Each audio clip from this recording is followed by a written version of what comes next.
Good morning, everybody. It's a Wednesday. I missed yesterday, but I think that's going to be much more common nowadays. I'm working hard on my book.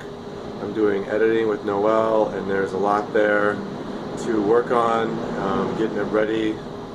I'm trying to get it done as soon as possible so I can get it out there. I'm really excited about this book.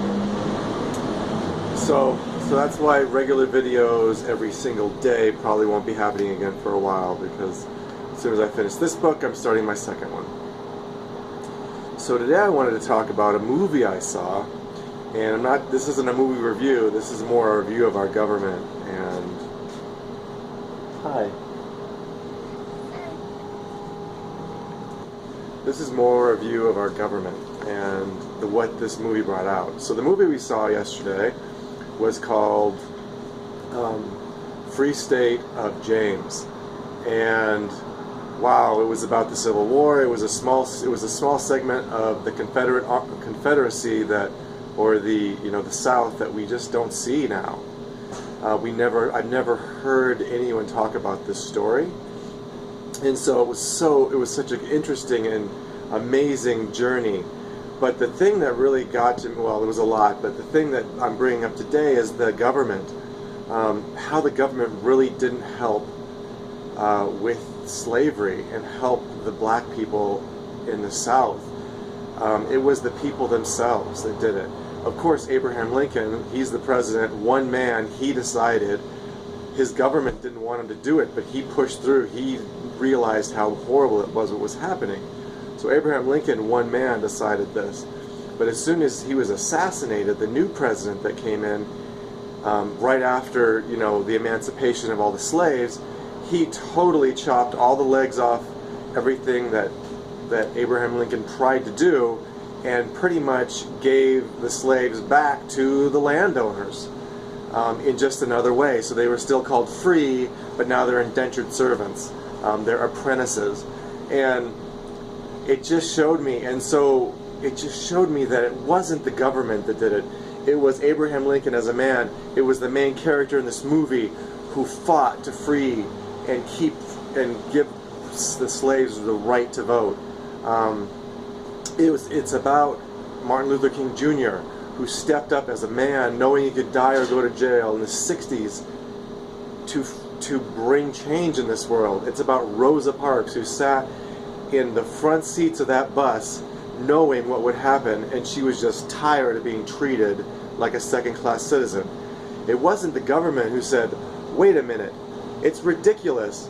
Our amendments say that we are created equal, not to say race or color or creed. We are equal.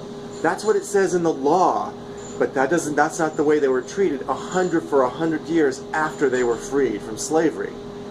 And it was Rosa Parks sitting on the bus saying, I'm not putting up with this anymore. That changed it. That started the ball rolling. That started an entire movement to bring black people in the South into a much more equal standing to the rest of this, to the rest of the white people that lived in their same area. And so, no, the government is not going to save you. Another law is not going to save us. This president, may it be male or female, will not save us. The Democrat involved, she's in the pocket of big business. She's not going to do anything to change her status. She wants to be reelected for a second term. So she's not going to cause any waves to the people who really make a difference. The guy she's running against, he's the pocket that all the politicians are reaching their hand into. He's the rich guy who's the 1% of America, who owns all the money, and everyone else gets what's left. So if you think that either one of these people are going to help us, they're not.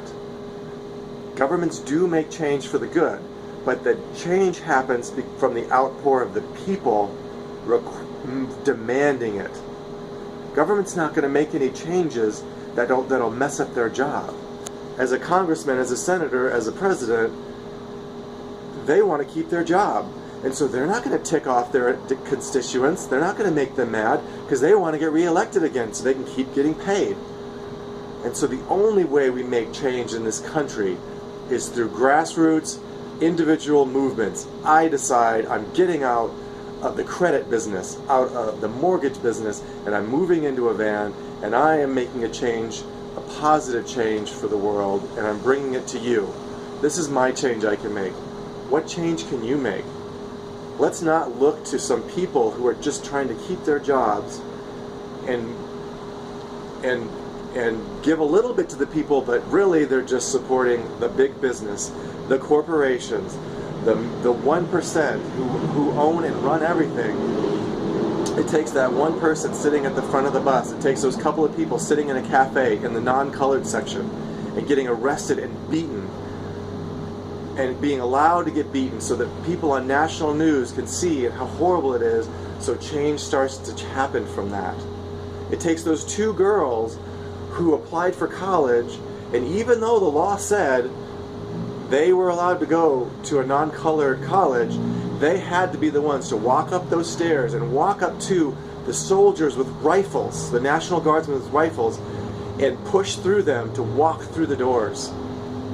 Nobody did it for them. And so let's make the change ourselves. Let's decide what's important to us.